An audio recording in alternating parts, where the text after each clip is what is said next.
Oke, mungkin seboleh just Kang 5 menit. Iya, soalnya emang Oh iya, sedikit Rom. sih ini mahasiswa yang gabung di kelas ini Oh. karena mata Hmm? kuliah pilihan bukan mata kuliah wajib juga. Oh iya, ini mata kuliah pilihan ya. Jadi ini ada 10 orang ya sekarang. Dan oke, supaya tidak lama-lama dan kita sebenarnya kita suka juga kelas-kelas sedikit ya kan.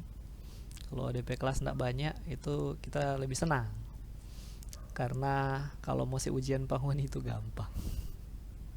Itu kalau ujian 100 orang mau periksa 100 orang lu sakit kepala. Kalau sedikit kan enak tuh periksa ujian sedap. Yang sudah join boleh tolong pasang webcamnya kalau ada. Kita mau lihat manipe muka-muka tuh. Jangan kaget ada yang cuman pasang terus pergi gitu. Firly Ali dan Ria Maka Tengke, kalau ada kameranya boleh pasang, kita mau lihat. Oke. Firly perasaan pernah kontrak pak kita kan kalau nggak salah. Iya, bener. Pernah bener arbitrase bener. Oh, arbitrase ya. Iya, Oke. bener. Lumayan lama ya. Perasaan kita semester lalu ndak masuk di arbitrase. Berarti Ada waktu yang pro fulan bener. iya ada yang profulan. Berarti tahun lalu kali. Ya. Yang waktu pandemi itu. Iya bener. Oh iya. Pas pandemi. Waktu pandemi kok kan kacau-kacau itu. Itu satu semester arbitrase kita yang masuk terus. Oke. Jadi semua udah ada ya 10 orang. Jadi 10 aja ya. 10 anak terpilih. Oke, jadi selamat sore ya. Selamat sore semuanya. Mungkin di sini ada yang belum kenal. Nama saya Rival Rantung. Itu ada di absen. Ada di kalau ngoni lihat itu di grup atau di jadwal itu kita nama itu yang paling bawah. Yang menunjukkan saya yang paling junior di antara dosen-dosen lain untuk di mata kuliah ini ya. Jadi kalau mungkin ada yang baru sekarang ketemu, selamat bertemu ya, salam kenal ya kan. Setidaknya uh, kalau William Shakespeare kan dia bilang, apalah arti sebuah nama tuh? Katanya apa? Bunga mawar tetap akan wangi sekalipun DP nama bukan mawar gitu. Jadi apalah arti sebuah nama? Katanya begitu. Tapi ya setidaknya supaya ngoni kenal tuh ngoni pe dosen. Jadi mungkin itu apalagi yang biasa orang tanya, nama, terus status masih single, jadi masih belum menikah, jadi tangan ini belum ada cincinnya. Mungkin itu aja ya, kalian promosi. Oke. Jadi udah ketambahan 13 orang ya. Buat yang baru join boleh pasang webcam supaya kita boleh lihat unipe face tuh. Oke, orang santai-santai. Kalau kita DP orang termasuk santai-santai. Nggak usah terlalu tegang tuh. Orang kan yang ndak didapat interogasi itu, orang kan lagi nggak dapat interogasi. Jadi itu orang santai-santai aja. Dan hari ini juga saya yang masuk mungkin ada yang kaget juga karena saya juga sendiri tidak tahu sampai tadi kalau kita mau masuk nih sekarang ini. Tadi saya di WA Nerkonoras kemarin malam, baru baca tadi pagi. Terus ya mungkin ada miskomunikasi sedikit dengan dosen lain ya. Pertama kita kira Enci Mercy yang mau masuk.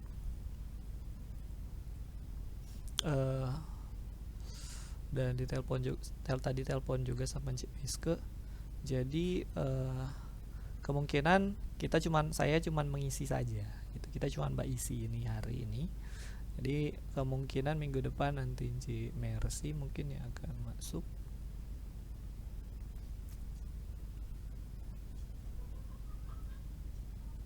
Mungkin itu aja. eh orang santai-santai, jadi kita nggak mau bicara banyak. Nah, ini kan apalagi mata kuliah pilihan. Tapi semoga apa yang kita tahu kita boleh kasih tahu Bang Wani. Jadi ini mata kuliah hukum investasi, ya kan? Hukum investasi dan pasar modal tuh, nggak salah masuk kelas kita.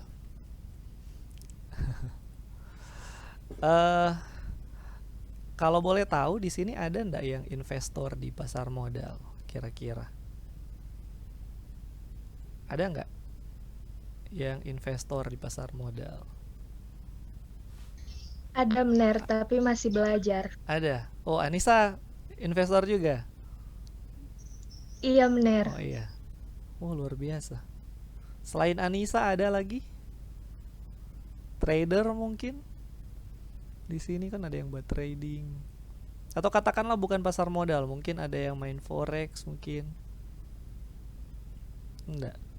Buat cuma Anissa, baru Anissa yang investor sini yang ada akun di pasar modal. Oke. Ada? Kalau ada boleh berbilang atau boleh tulis di chat kalau misalnya malu. Oke. Jadi cuma satu orang. Soalnya tahun lalu kalau nggak salah ya, tahun lalu itu adalah tahun penambahan investor terbanyak sepanjang sejarah pasar modal berdiri. Itu berapa? Kita lupa berapa ya. Ratusan ribu lah kalau nggak salah. Itu dalam setahun. Biasanya nggak sebanyak itu.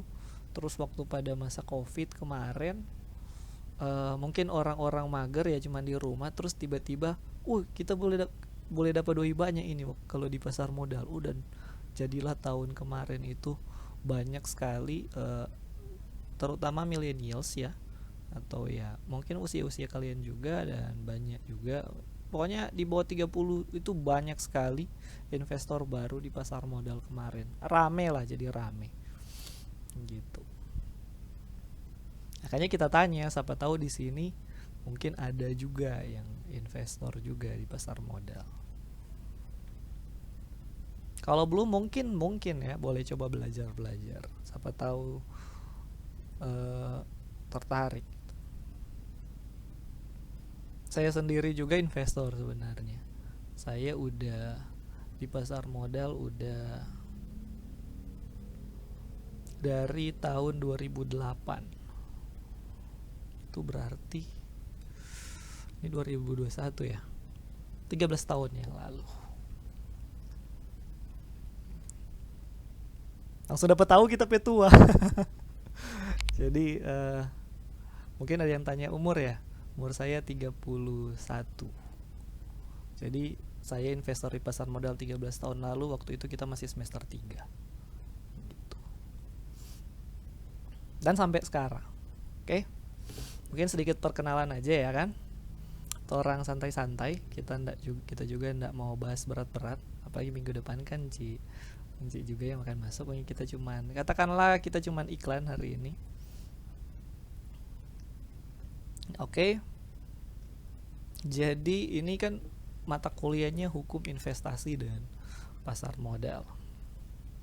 Bicara investasi, kita cuman random aja ya. Bicara investasi, bicara pasar modal, ini nanti mungkin spesifik pasar modal juga nanti akan dipelajari juga. Kalau saya pribadi ya, mungkin harapan saya, ini tidak cuma tahu teorinya aja. Ini tidak cuma tahu apa itu pasar modal, bagaimana sistemnya, cara kerjanya seperti apa. Tapi kalau misalnya kalian bisa berinvestasi di sana, mungkin juga suatu hal yang baik sebenarnya. Karena saya sendiri termasuk yang merasakan keuntungan dengan berinvestasi di pasar modal gitu. Jadi kita tidak cuma tahu ngomong juga, tapi kita juga praktek di situ. Gitu. Kalau tanya pribadi, saya menyarankan, tapi memang itu tidak mudah, tidak gampang untuk untuk jadi investor, untuk terjun ke sana. It's not that easy. Banyak orang yang pikir di sana bisa kaya cepat dan sebagainya, tapi sebenarnya dalam prakteknya tidak semudah itu gitu. Kalau semudah itu semua orang sudah jadi sultan di sana ya toh. Oke, jadi perlu proses lah. Tapi kalau ngoni suka belajar, nothing's impossible ya kan. Gitu. Saya cuma memotivasi aja ya toh. Kan katanya kan kalau guru yang baik itu mendidik, kalau guru yang lebih baik itu mempraktekkan, guru yang master katanya itu menginspirasi gitu. Jadi semoga terinspirasi lah ya, karena saya sendiri merasakan keuntungan di situ gitu. Karena kita hidup dengan kita investasi sekarang, bukan tapi gaji. Jadi mungkin kalau cuma suka mungkin, tapi mesti belajar ya, kita bilang dari hati ini. Kalau mau di situ, kalau mau berinvestasi di pasar modal itu mesti belajar gitu. It's not that easy. Oke, jadi bicara hukum investasi dan pasar modal, mungkin pertama kita bicara penanaman modal gitu. Kenapa perlu ada penanaman modal? Kira-kira. Coba yang lain dong. Tadi Anissa aja yang bersuara. Kenapa tuh orang perlu penanaman? Kenapa negara ini? Kenapa kita perlu penanaman modal? Nggak ada yang bersuara. Ya bener, karena nggak ada modal not orang. Makanya kita perlu penanaman modal. Perlu modal dong bener. Gitu. Oke, bicara penanaman modal itu ada dua. Kalau enggak penanaman modal dalam negeri, itu penanaman modal asing. Terus ditanya lagi, kenapa kita perlu penanaman modal asing? Kalau mau maju negara ini kan kita usaha sendiri lah, ngapain libatkan asing gitu. Kalau misalnya kita libatkan asing, nanti mereka cuma cari keuntungan di negara kita gitu. Harusnya kita perkuat dong permodalan dalam negeri ya kan, keren. Harusnya perkuat dong permodalan dalam negeri. Tapi balik lagi ke yang kita bilang tadi. Kenapa kita perlu penanaman modal asing? Karena kita sendiri nggak punya modal.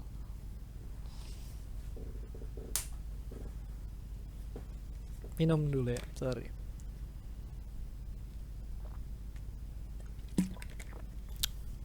Benar kok bicara pesimis sekali.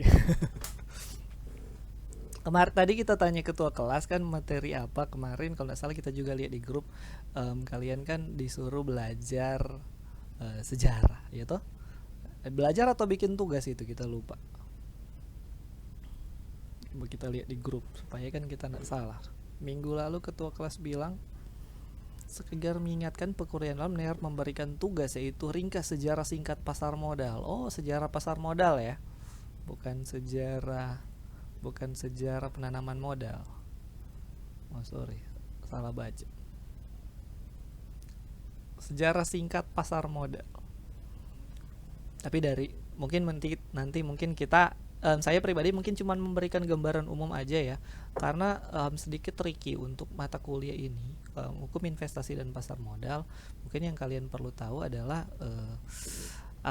sebenarnya mau bilang susah gampang. Kalau ngoni ke Gramedia, ngoni lihat undang-undang peraturan pasar modal itu ada tuh buku paling tebal. Itu buku peraturan perundang-undangan pasar modal. Tinggi sekali. Kalau ngoni ke Gramedia, kita nggak tahu masih ada atau enggak. Cuma waktu lalu kita ke Gramedia, terus kita lihat undang-undang peraturan pasar modal itu banyak sekali. Itu orang kalau lihat itu sotaku duluan mau belajar gitu. Apalagi sekarang kemarin kan NER Konoras, kita lihat suruh ngoni baca undang-undang omnibus yang undang-undang cipta kerja. Itu DP halaman 1000 kalau ngoni mau baca. Sotaku duluan mau baca DP aturan, sotaku duluan gitu.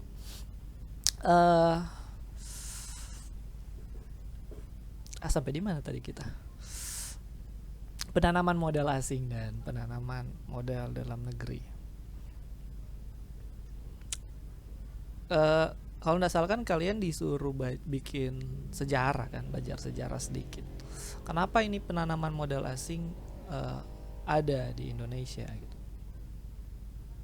Kalau ditanya kenapa kita perlu penanaman modal asing, ya kembali lagi karena kita nggak punya modal.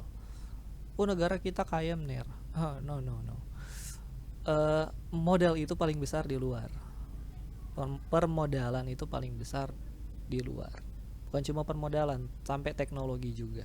Kita nggak bisa menambang sendiri kalau nggak punya teknologinya. Kita punya sumber dayanya tapi kita nggak punya pengetahuannya. Jadi mungkin bisa dikatakan kita punya modal juga.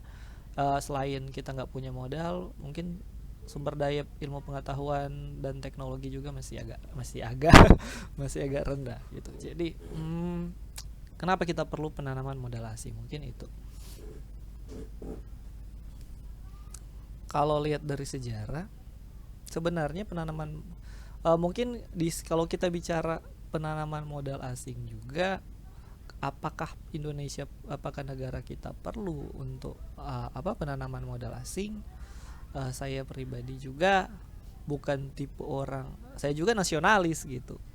Mungkin dari Munir ini antek, jangan-jangan Munir ini antek Tiongkok gitu.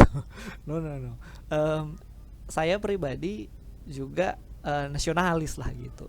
Kita termasuk suka yang nih negara ini bisa maju, bisa berdiri sendiri. Tapi mungkin kita sekalian belajar sejarah ya.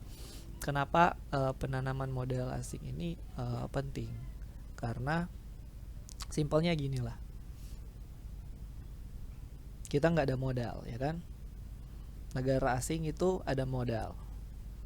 Oke, kalau mereka ada modal terus mereka mau menanamkan modalnya di negara kita. Karena kemarin kita ingat Presiden Jokowi sampai marah-marah, kenapa? Karena investor asing malah memilih berinvestasi di negara tetangga, bukan kita gitu. Kalau misalnya ada investasi asing masuk di negara kita gitu, pertumbuhan ekonomi lebih cepat, penyerapan tenaga kerja, pemasukan negara, kita bisa lebih cepat dari negara lain gitu. Kalau nggak masuk ke kita, mereka akan masuk ke negara lain. Kalau orang nih mau nih, contoh, kalau orang nih mau nih, udah dorang pilih negara lain gitu, negara lain yang lebih makmur, dorang dapat penyerapan tenaga kerja, dapat devisa, dapat pemasukan negara, dapat ya gitulah. Jadi sebenarnya kalau mau ditanya, paling bagus memang permodalan itu dalam negeri paling bagus, tapi realistis gitu. Kalau misalnya untuk kita lebih realistis, kenapa perlu penanaman modal asing? Karena kita perlu gitu. Itu aja sih. Tapi kalau ditanya pribadi, saya berharap Indonesia kalau boleh permodalan dalam negeri ya lebih kuat gitu daripada penanaman modal asing gitu. Oke. Mungkin itu sedikit ya, saya sedikit briefing aja mungkin. Nah, kemarin kan bicara sejarah penanaman modal. Kalau nggak salah udah ada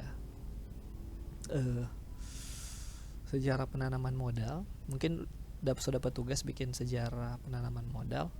Kalau mau ingat itu tahun 1967 itu kan peralihan kekuasaan. Kalau belajar tata negara tahun 1966 itu kan peralihan masa Orde Lama ke Orde Baru. Oke. Tahun 67 undang-undang pertama yang keluar. Nggak tahu undang-undang pertama ya. Koreksi kalau kita salah misalnya. Itu adalah undang-undang tentang nomor 1 tahun 67 kalau nggak salah ya. Undang-undang tentang penanaman modal asing. Kenapa? Kenapa yang keluar itu waktu pas Soeharto berkuasa? I don't know. Tetapi kalau dari sejarah kita lihat, pertumbuhan ekonomi Indonesia sebelum tahun itu, sebelum adanya penanaman modal asing itu saat sekitar 1%. Bisa lihat data ya, mungkin sekitar 1% lah. Tapi setelah tahun itu Indonesia bertumbuh luar biasa. Makanya mungkin Soeharto sampai sekarang dikenal sebagai bapak pembangunan kalau misalnya ngoni baca-baca. Karena waktu tahun itu Indonesia pertumbuhan ekonominya luar biasa, dan salah satu pendorong utama dari pertumbuhan ekonomi Indonesia adalah penanaman modal asing gitu. Jadi saya pribadi juga kita tidak bisa memungkiri juga bahwa sebenarnya pertumbuhan ekonomi Indonesia yang terjadi itu di masa pemerintahan Orde Baru itu, dan salah satu faktor utamanya itu adalah PMA itu sendiri gitu. Oke. Nah, ceritanya bagaimana supaya asing suka berinvestasi di negara kita, gitu, dibandingkan negara lain. Kenapa kita mau investasi pada dia, bukan di negara lain? Kenapa nggak di Malaysia? Kenapa nggak di Thailand? Kalau misalnya di Asia Tenggara ya, kenapa nggak di India? Padahal kemarin kita baru kena India. Tesla. Berapa bulan lalu itu heboh, Tesla mau investasi, mau masuk Indonesia, mereka mau bikin pabrik baterai. Terus tiba-tiba di PHP, akhirnya mereka bikin di India gitu.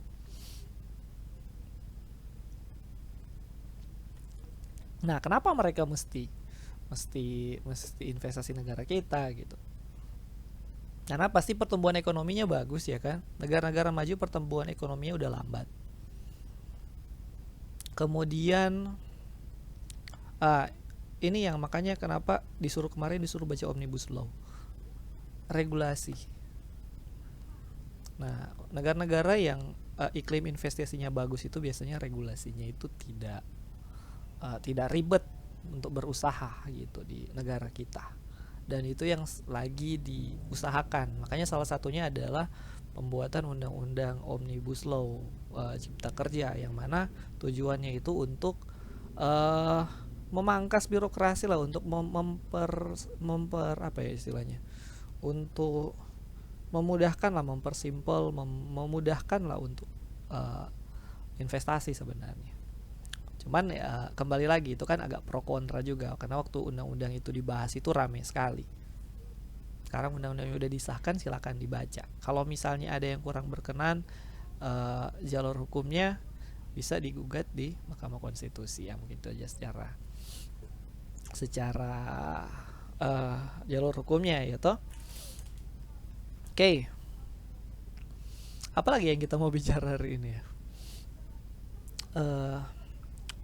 Berapa hal mungkin yang penting-penting ya, karena saya tahu untuk mata kuliah ini trikinya adalah hal yang mungkin agak tricky. Tricky bahasa Indonesia? Yang mungkin agak rumit lah untuk dipelajari adalah di sini banyak istilah-istilah yang mungkin karena ini bersinggungan dengan ilmu ekonomi. Jadi mungkin sedikit banyak kita akan ketemu dengan istilah-istilah ekonomi juga gitu. Dan kalau misalnya kita ndak ngerti, mungkin agak sulit kita ikuti mata kuliah ini, dan mungkin agak sulit juga ngerti kita bicara apa gitu, ngomong apa dia. Kalau misalnya di sini ada yang mungkin ada yang mau potong atau yang mau tanya misalnya, bener ini maksud apa, mungkin bisa di chat juga atau mungkin bisa tanya juga, karena kita takut kita terus bercerita kok nih nggak ngerti apa yang kita cerita gitu, karena kita bilang tadi mata kuliah ini itu termasuk ada istilah-istilah teknisnya, bukan cuma istilah teknis hukum, tapi istilah teknis-teknis di bidang ekonomi gitu, penanaman modal dan lain-lain. Jadi kalau misalnya ada yang nggak mungkin bisa googling atau ditanya langsung juga. Kalau selama saya tahu mungkin saya akan menjawab atau bisa dari chat juga. Oke. Kalau ada yang ndak nyambung, misalnya ngoni baca ini benar bicara apa, kasihan kan kalau nggak ngerti itu sampai ujung.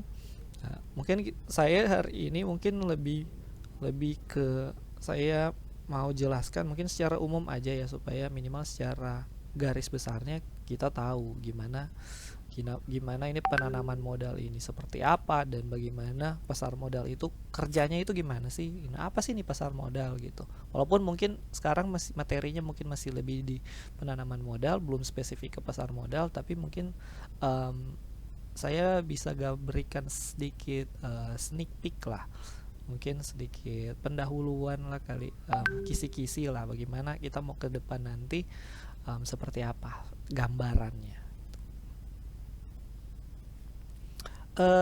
Apa lagi kita mau bicara ya?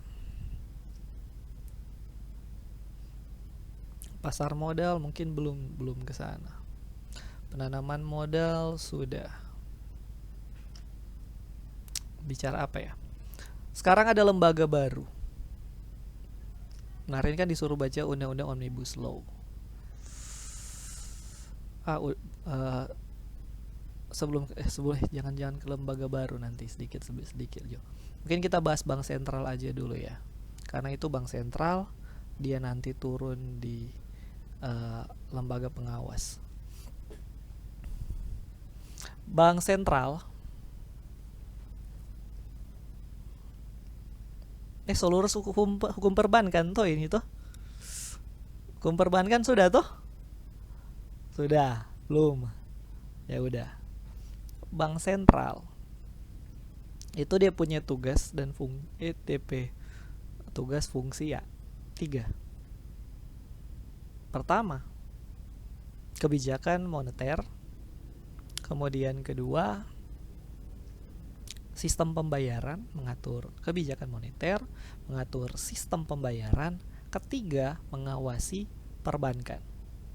Kalau ngoni belajar hukum perbankan mungkin, atau ngoni baca-baca, ya tahu bank sentral itu punya kebijakan moneter.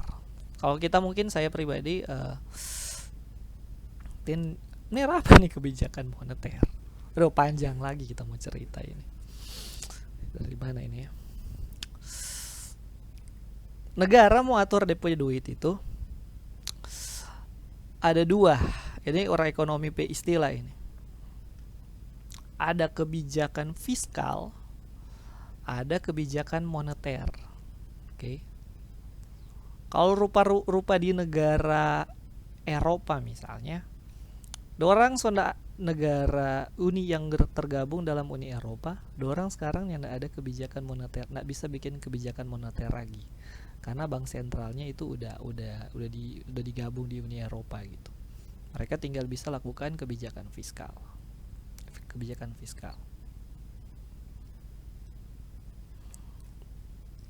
Oke, kebijakan fiskal itu dia lebih ke gimana kita mau jelaskan supaya gampang. Apa yang bisa negara lakukan lah untuk perekonomian gitu. Misalnya anggaran, budgeting.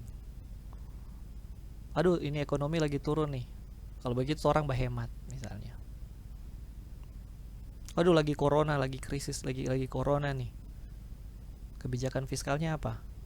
Itu anggaran kesehatan dinaikkan gitu. Misalnya, anggaran sosial itu dinaikkan. Itu kebijakan fiskal. Oke? Itu negara. Tapi di sisi lain ada juga yang namanya kebijakan moneter. Oke. Nah, ini yang kewenangannya bank sentral.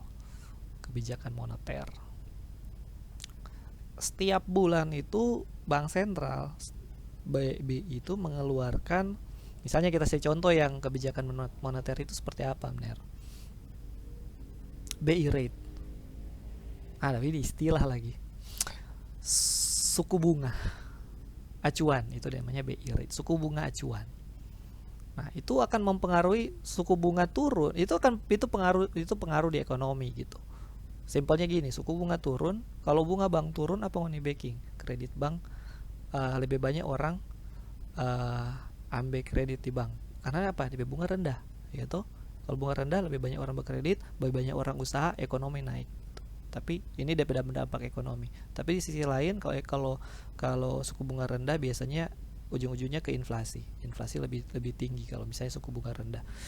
Mungkin contoh-contoh seperti itu untuk kebijakan moneter, supaya kita takut nanti bicara panjang yang dasar-dasar ndak lewat gitu, kebijakan moneter.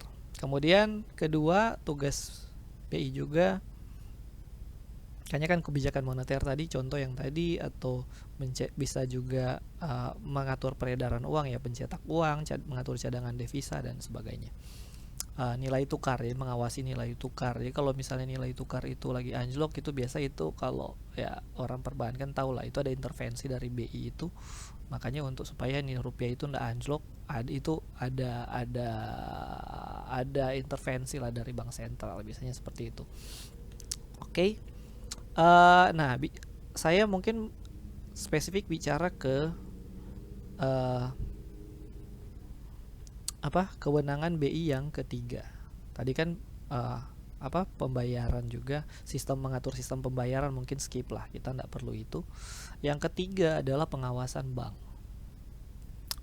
sentral, ini BI ya, karena ini ada sejarahnya gitu. Mungkin kan ini kan dapat suruh baking ini tuh tugas sejarah atau belajar sejarah.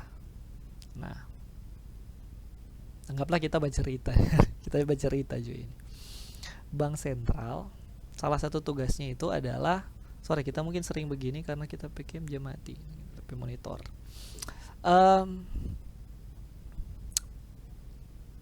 Mengawasi bank. Sebelum reformasi kewenangan untuk mengawasi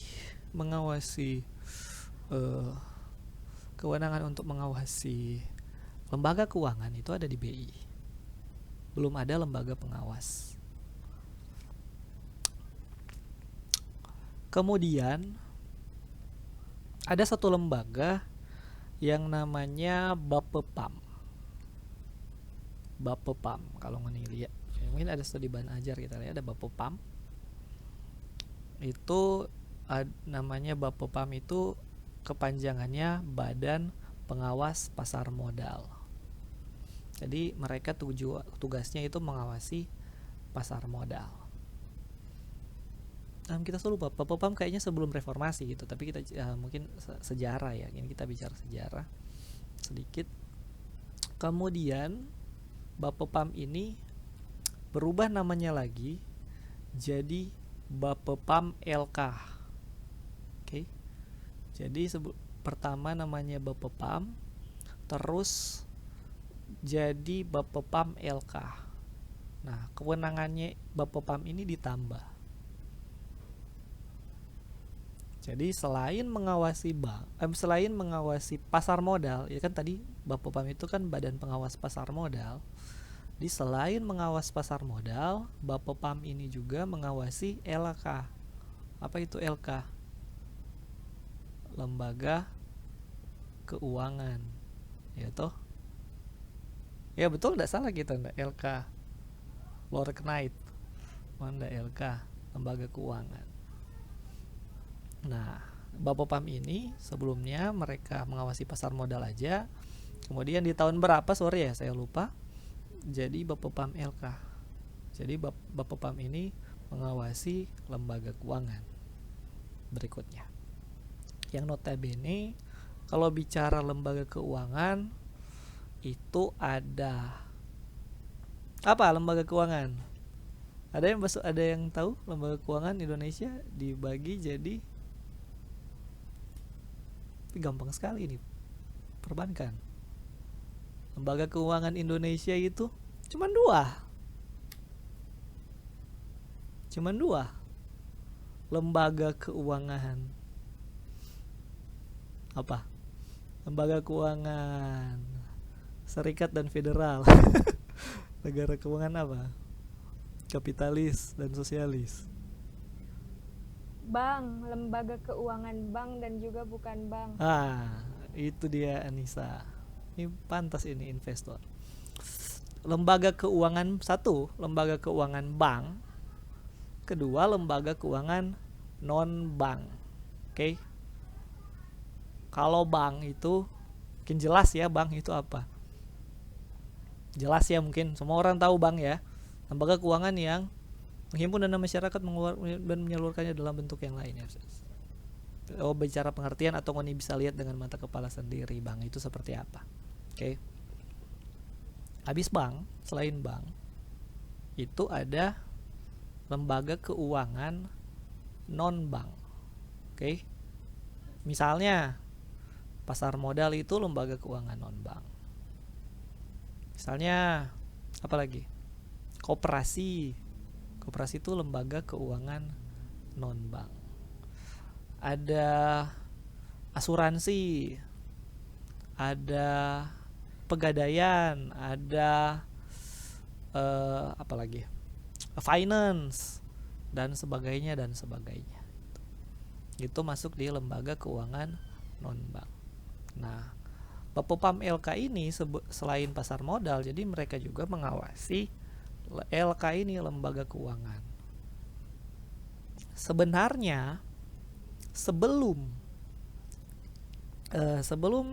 reformasi, waktu sebelum reformasi ya, mungkin karena mungkin ini saya mungkin bilangnya reformasi, tapi sebenarnya waktu itu yang menjadi acuan utama pembentukannya itu bukan karena reformasi, tapi waktu itu ada krisis moneter.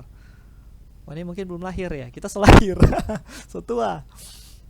Waktu itu ada krisis moneter tahun 97 98 lah puncaknya. Itu dari 97 kalau enggak salah. 98 itu ada puncaknya krisis moneter. Dan negara ini belajar gitu bagaimana supaya ternyata krisis. Nah, orang salah di mana nih? Kayak gitu. Jadi orang belajar nih. Salah satu adalah kita perlu lembaga untuk mengawasi, karena mungkin dianggap bank sentral aja tidak cukup powerful untuk mengawasi lembaga keuangan, sehingga waktu itu kan kolaps. Perbankan terutama kolaps kan ekonomi. Waktu itu kan 98, mungkin bisa baca sejarah sedikit, itu krisis kalau mau dibilang ya, krisisnya itu krisis ekonomi, krisis hukum, krisis sosial budaya, ya pokoknya begitulah. Tapi krisis ekonomi salah satunya gitu. Dan krisis ekonomi yang terjadi di tahun 97-98 mungkin ya, orang kan sebagai manusia kan kita belajar dari pengalaman, karena pengalaman itu sakit gitu. Dan ekonomi waktu terpuruk di 98 sakitnya di sini gitu. Jadi makanya belajar, negara kita mungkin belajar waktu itu ternyata kita perlu lembaga untuk mengawasi lembaga keuangan ini gitu, supaya tidak kolaps lah. Karena biasanya ini mungkin agak panjang. Kalau bicara ekonomi itu lebih ke trust sebenarnya, kepercayaan. Kalau trust itu mungkin sama lah kayak hubungan gitu. Kalau ngoniso tidak ada trust, bagaimana itu hubungan bisa berjalan gitu. Karena kan bicara ekonomi kan bicara apa kan, katakanlah simpel, perbankan pinjaman kredit. Bagaimana Anda bisa memberikan kredit kalau Anda nggak punya trust, nggak ada kepercayaan gitu. Nah, waktu itu kan perbankan rusak, kolaps. Kenapa? Karena ya uang beredar di luar lebih banyak. Waktu itu crash, semua orang mau tarik duit, nggak punya duit. Bank itu nggak ada duit buat bayar. Kenapa? Karena di luar. Lalu ya udah kolaps lah gitu. Makanya itu waktu orang nggak percaya, gimana ini kita peduli di bank itu nggak aman, semua orang mau tarik.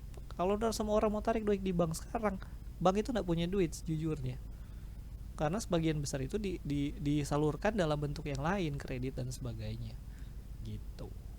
Oke, mungkin saya udah terlalu jauh ya membahas tentang bank ini, tapi intinya negara kita belajar bahwa perlu ada lembaga untuk mengatur, untuk mengawasi ini lembaga keuangan gitu. Kemudian Bapepam LK ini nantinya ditambahi tugas lain, Bapepam ini ditambahi tugas lain Bapepam LK, dan nantinya di tahun 2011 itu Bapepam LK ini dibubarkan, ditutup dan diganti dengan tugas dan kewenangannya digantikan oleh suatu lembaga yang namanya OJK, atau kita lebih kenalnya dengan Otoritas Jasa Keuangan. Nah, lembaga ini yang mengawasi lembaga-lembaga keuangan di negara ini. Ini kan bicara hukum investasi dan pasar modal.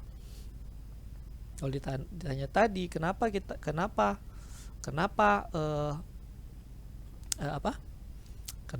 negara lain perlu investasi di negara kita? Kenapa kita sendiri perlu investasi negara kita bukan ke negara lain? Itu salah satu adalah karena biasanya regulasi. Regulasi kita ribet, mau buka usaha di Indonesia ribet. Kalau misalnya ribet buka usaha, buka warung itu urusannya bertele-tele, ribet itu izin perizinan dan lain-lain. Lama bukanya bisa bertahun-tahun mau urus. Ya udah tuh orang buka warung juga di Jerman gitu. Toh gitu. Itu mungkin salah satu. Jadi makanya regulasi itu penting, disederhanakan dan dipermudah lah. Intinya orang investor itu bagi negara suka dipermudah. Kenapa? Karena ya mau tahu lah tuh supaya dua orang tanam modal di sini gitu. Tapi jangan sampai dibodoh-bodohin juga ya tuh. Makanya pinter-pinter lah. Regulasinya dipermudah, intinya win-win lah sebenarnya. Nah, salah satunya yang penting juga adalah keamanan, yaitu regulasi. Ya udah, aman enggak investasi di negara kita? Aman enggak bikin modal di negara kita? Pertama kan tadi regulasi. Habis itu mudah enggak? Apakah bikin warung bakso di negara kita mudah atau sulit gitu misalnya? Apakah bikin perusahaan di negara kita mudah atau sulit? Oke, jadi ada regulasi. Kedua, kepastian hukum ya.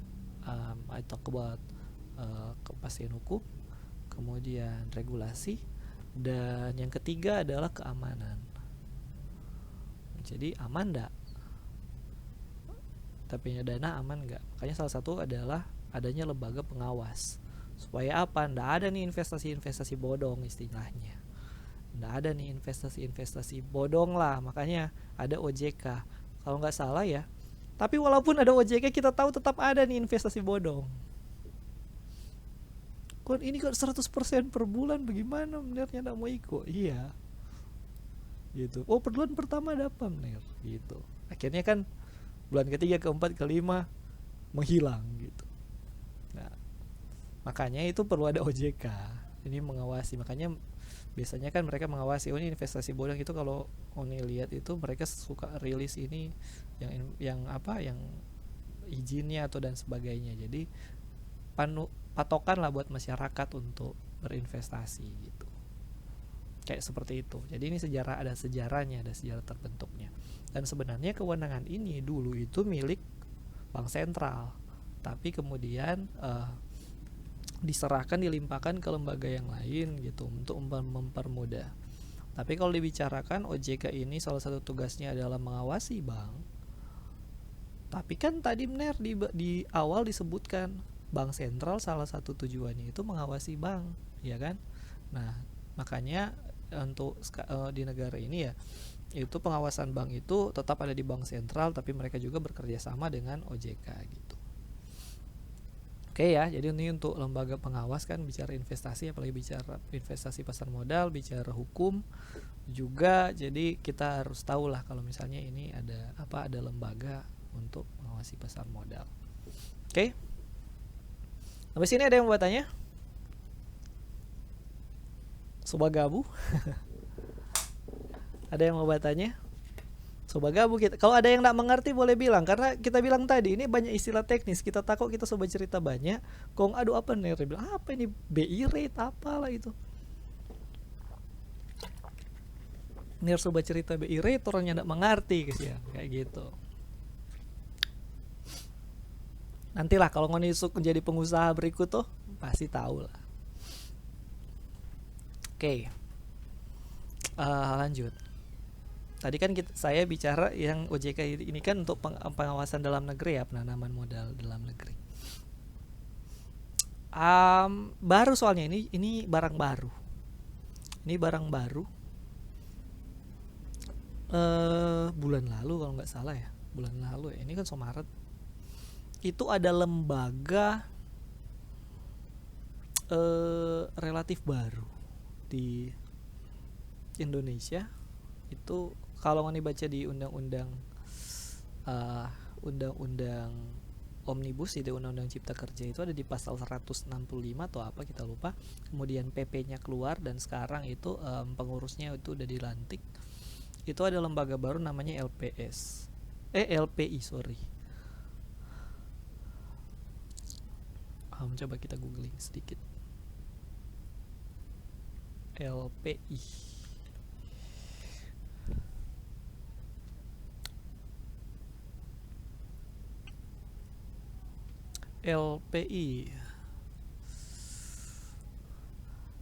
Ini barang baru soalnya, jadi barang baru. Jadi mungkin perlu tahu juga bahwa Indonesia ada lembaga baru namanya LPI. Tadi kan kita bicara dalam negeri. LPI ini lembaga kalau nggak salah ya, sorry kita lupa DP nama, lembaga pengelola investasi. Wah, Indonesia sekarang punya lembaga pengelola investasi.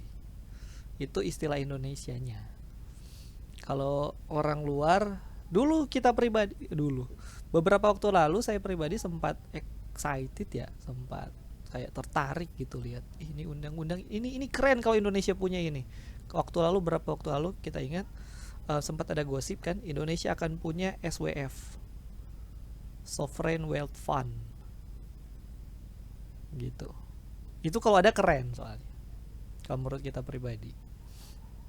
Karena kalau pertumbuhan ekonomi itu kan lihatnya gimana Indonesia bisa jadi negara maju, lihat di GDP-nya, Growth Domestic Product. Oke, GDP Indonesia itu ada berapa? Lihat GDP-nya berapa. Kemudian Indonesia sekarang GDP-nya itu ada di 20 besar dunia, makanya Indonesia masuk G20. Growth Domestic Product-nya itu termasuk luar biasa. 20 terbesar dunia. Kalau nggak salah sekarang rankingnya sekitar ranking 13, 12 atau 11 kita lupa. Untuk GDP itu faktornya ada 4. Pertama konsumsi domestik, kedua belanja negara, ketiga neraca perdagangan ya surplus neraca perdagangan. Jadi orang ekspor lebih banyak dari import atau enggak. Itu di neraca perdagangan. Jadi kalau orang berekspor, kalau orang kuat ekspor misalnya, itu kan menaikkan GDP juga. Kemudian keempat itu di investasi. Kalau bicara Indonesia itu kuat di ekspor, kuat di belanja negara ada, konsumsi ada. Oke. Kalau neraca perdagangan, kalau balance sheet, kalau balance of trade-nya masih kurang. Karena Indonesia kan kadang-kadang neraca perdagangan itu bisa negatif, lebih banyak impor daripada ekspor. Tapi terakhir ini Indonesia keempat, Indonesia masih kurang di investasi. Dan lembaga ini salah satunya sesuai namanya kan, LPS, Lembaga Pengelola Investasi. Jadi lembaga baru ini salah satu tujuannya itu supaya Indonesia bisa kelola investasi ya, kalau bisa dengan baik gitu. Saya pribadi waktu pertama tahu akan dibikin lembaga ini termasuk excited gitu. Oke, 4:30. Jadi mungkin karena ini lembaga baru bisa dicari-cari tahu lah. Kalau kita pribadi sebenarnya ya, perasaan saya pertama excited ya, ini Indonesia mau ada sovereign wealth fund. Tapi setelah dibentuk ternyata nggak seindah yang kita pikiran gitu. Kita pikir SWF ini akan mengelola investasi, akan bikin SWF itu yang seperti kalau di negara-negara sekitar itu ada, kayak di Singapura itu ada Sematek, itu SWF-nya keren banget ya, kayak seperti itu. Mungkin sampai tahu nanti SWF Indonesia siapa tahu mau ke sana. Sobat Gabuh kita 4:30. Ini yang sebagian besar ini yang masuk, sebagian ndak saya menyala dorang pekem suta tidur so pastiu mau nih ingin kita bicara apa ini menir SWF. LPS lembaga penjamin LPI sorry LPS lembaga penjamin simpanan LPI pengelola investasi.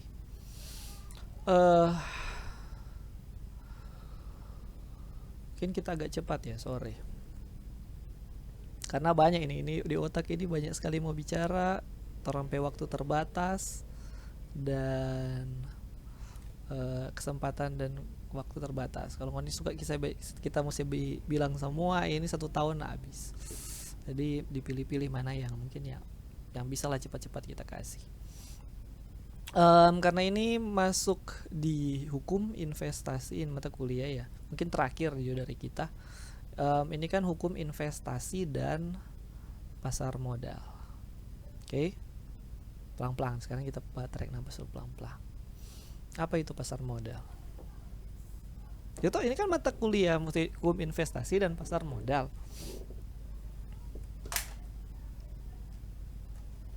Nah, apa itu pasar modal?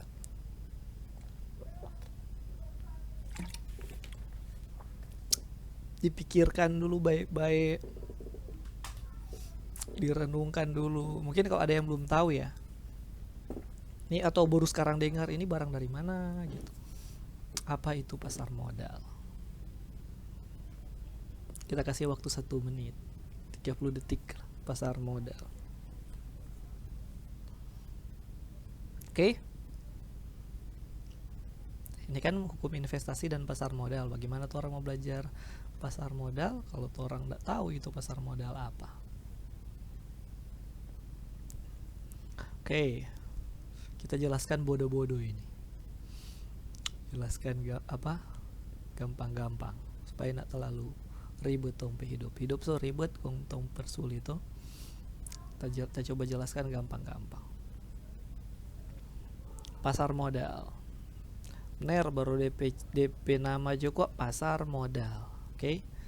Ya pasar satu pasar. Pasar itu apa? Ekonomi. Tempat ketemunya pembeli dan penjual. Itu pasar bener. Pasar lah. Modal itu apa? Modal tempat ketemunya pembeli dan penjual, pasar kan, modal itu maksudnya simpelnya ya kita pikir yang gampang-gampang supaya gampang masuk. Yang diperdagangkan di pasar itu pasar tradisional. Apa yang diperdagangkan di pasar tradisional?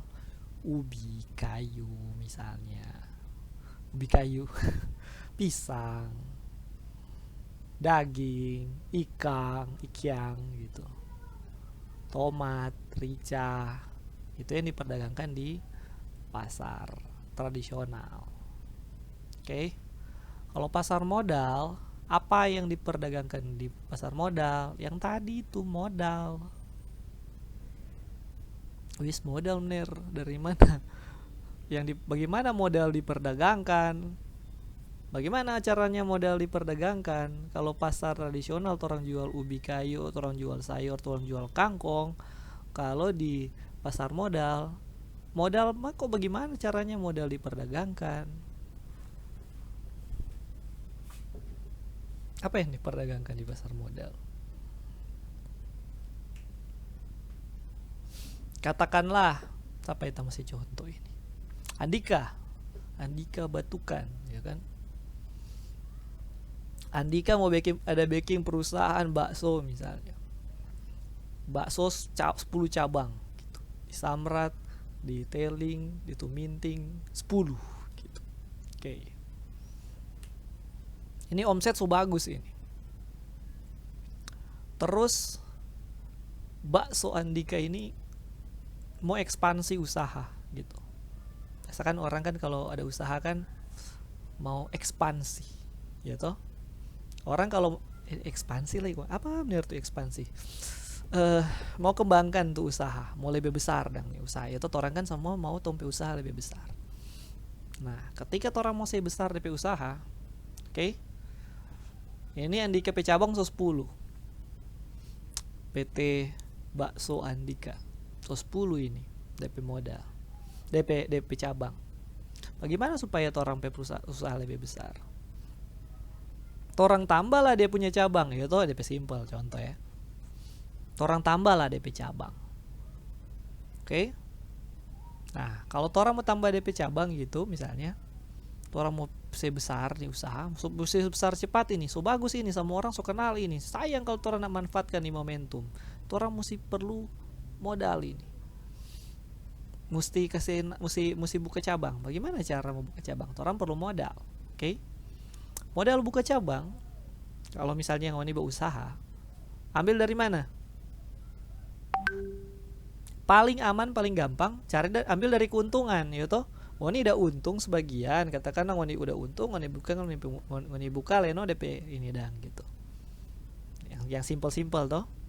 Tapi kalau misalnya ini perusahaan ini mau cari modal yang lebih besar, mungkin DP untung mungkin cuma kecil. Kalau orang cuma ambil untung sekarang, nanti 10 tahun depan baru dapat 20 cabang misalnya. Kita mau buka 20 cabang lebih cepat. Bagaimana caranya? Gimana caranya? Utang. Ya toh? Kredit misalnya, kredit bank, kredit modal usaha dan sebagainya, kredit. Ya toh? Utang.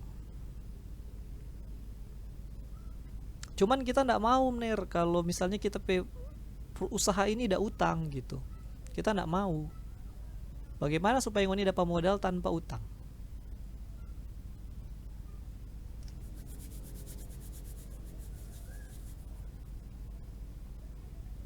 Cari modal di pasar modal.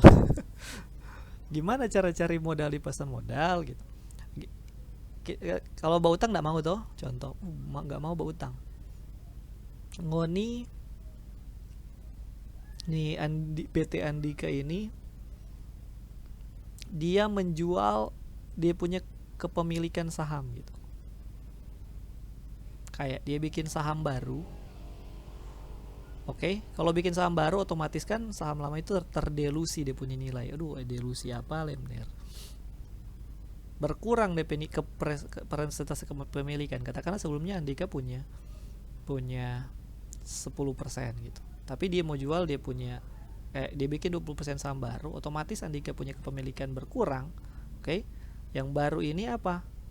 Investor diambil dari investor gitu. Jadi investor ini beli dia punya saham. Bagus ini Andika ini, kita suka DP bakso enak sekali gitu. Jadi orang beli dia punya saham itu, dia punya kepemilikan itu. Nah, hasil beli itu jadi modal, ya toh. Jadi yang tidak ada utang, ya kan? Andika ini tidak ada utang dia, dan dia dapat modal. Oke. Tapi apa yang berkurang? Kepemilikan dia di perusahaan itu. Cuman kalau kepemilikan dia di perusahaan itu berkurang, tapi di sisi lain kan modalnya juga jadi dapat lebih besar gitu. Jadi sebenarnya potensi keuntungan itu lebih besar. Kenapa? Karena usahanya itu bisa di leverage lah kalau orang ekonomi bilang, bisa mempercepat pertumbuhannya gitu. Kalau nanti 20 tahun, kalau kita cuma mau ambil dari tapi untung, nanti 20 tahun depan lagi kita tidak mau berutang, kita terbitkan saham baru aja, dibeli saham baru, kita saham dibeli. Nah, orang yang beli itu punya kita kepemilikan perusahaan, di sisi lain itu hasil dari penjualan saham itu jadi modal lagi untuk apa? Kita bikin usaha lebih besar gitu. Nah, pasar modal adalah tempat itu. Tempat kan namanya juga pasar modal, tempat orang cari modal gitu. Nih perusahaan-perusahaan, makanya perusahaan-perusahaan itu listing di bursa, di pasar modal itu buat apa? Menerbitkan sahamnya untuk diperdagangkan. Nih, kita kasih 10% katakanlah untuk dijual ke publik. Oke, kepemilikan perusahaan misalnya 10% dijual ke publik. Nah, masyarakat kita ini gitu. Kita ini katakanlah contoh BCA listing ke pasar modal gitu. Dijual lah sahamnya. Kita suka ini bank ini, kita aja pakai gitu misalnya. Jadi, tertariklah kita beli sahamnya. Nah, saham yang kita beli ini adalah kepemilikan dari perusahaan tersebut, dan perusahaan tersebut itu dapat modal untuk ekspansi usaha. simpelnya seperti itu sih. Kalau kita mau jelaskan ini, pasar modal itu begitu. Jadi kalau perusahaan orang mencari modal, perusahaan ini mencari modal tapi nggak mau utang, dan orang mau berkembang lebih cepat, listing di pasar modal. Waktu di pasar modal itu jadi perusahaan publik, jadi perusahaan publik. Kalau perusahaan publik konsekuensinya itu laporan keuangannya harus terbuka. Jadi sudah kita laporan keuangan itu mesti di publish ya, karena itu kan bukan cuma orang lagi yang punya nih perusahaan. Jadi kemudian jadi perusahaan publik ke pasar modal, investor beli modal kepemilikan sahamnya sekian misalnya, ya udah perusahaan itu dapat modal. Intinya seperti itu gitu. Tempat untuk perusahaan cari modal, buat investor, buat masyarakat itu tempat untuk bisa membeli perusahaan yang bagus yang kita mau gitu. Kalau bilang harga murah enggak juga, dengan harga yang sesuai, katakanlah begitu. Orang investor kan kalau mau beli saham kan harusnya dia beli saham yang menurut dia itu harganya sesuai gitu. Oke? Boleh ya? Karena orang kan bicara hukum investasi dan pasar modal. Minimal orang tahu lah itu pasar modal itu seperti apa. Oke? Nanti di dalam itu aturannya udah banyak, bicara regulasi itu mungkin udah banyak. Rupa kita bilang tadi DP undang-undang pasar modal itu tebal sekali. Mungkin orang kalau Anda bukan praktisi di situ mungkin enggak perlu juga belajar sejauh itu, tapi minimal itu Anda tahu bagaimana sistemnya bekerja, prosedurnya seperti apa, konsepnya seperti apa, supaya gampang lah, supaya mengerti lah. Dan kalau kita pribadi sih bukan cuma sekedar, kalau boleh ini bukan cuma sekedar tahu, tapi kalau ngoni praktisi di situ, kalau ngoni investor itu mungkin lebih bagus juga, karena ngoni bisa dapat duit juga dari situ gitu, berpotensi. Cuman kalau mesti belajar, kita ndak mau kalau kita promosi bilang begini nanti Nir bilang kata untung cepat kaya di pasar modal, istilah sudah bermain saham dia Nir, habis itu kita rugi, kita yang salah gitu. Jadi ini mesti edukasi, mesti belajar gitu, karena perjalanan itu masih panjang, tapi sebenarnya kalau potensinya besar sekali kalau mau. Oke, mungkin itu aja, kita ndak mau terlalu panjang. Jadi kita so bicara penanaman modal, so bicara penanaman modal asing sedikit, so bicara tentang ada bank sentral.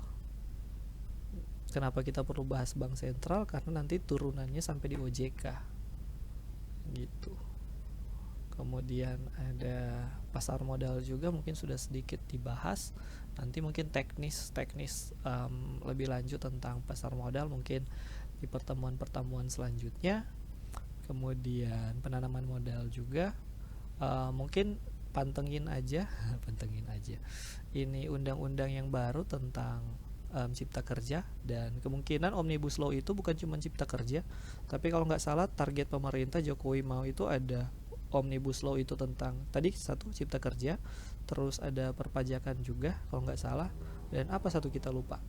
Jadi intinya itu aturan-aturan yang berusaha dipersimpel pemerintah ya.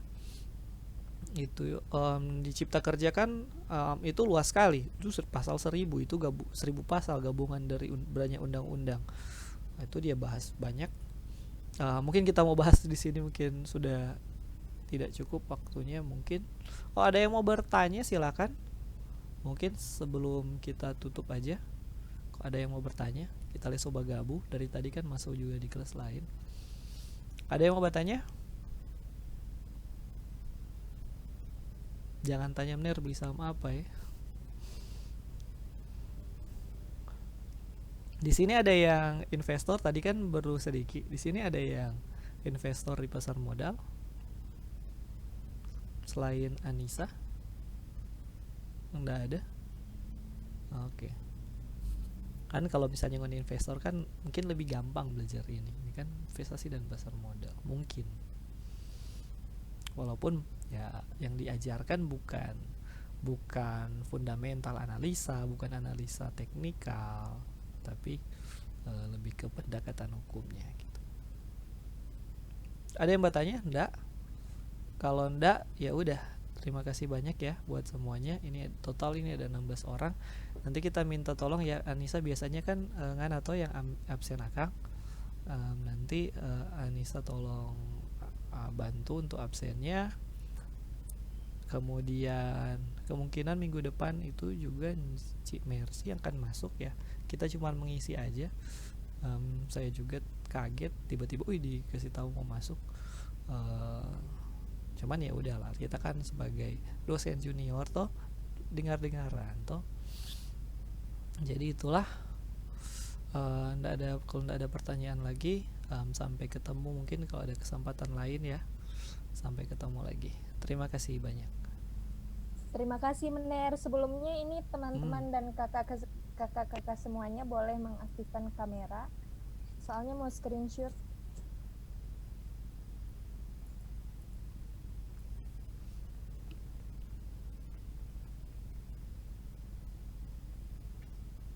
Ada kok teh warkoninya pasang kamera Kang Mar biar. Kalau kita sih nggak penting.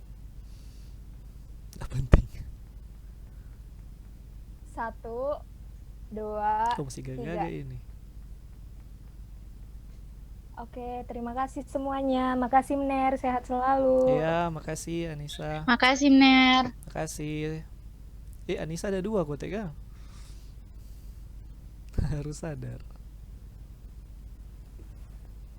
Iya, ada 2 Mener. Ya udah. Oke, Neh, sampai ketemu lagi. Bye bye. Iya. Bye Mener, izin live. Yuk.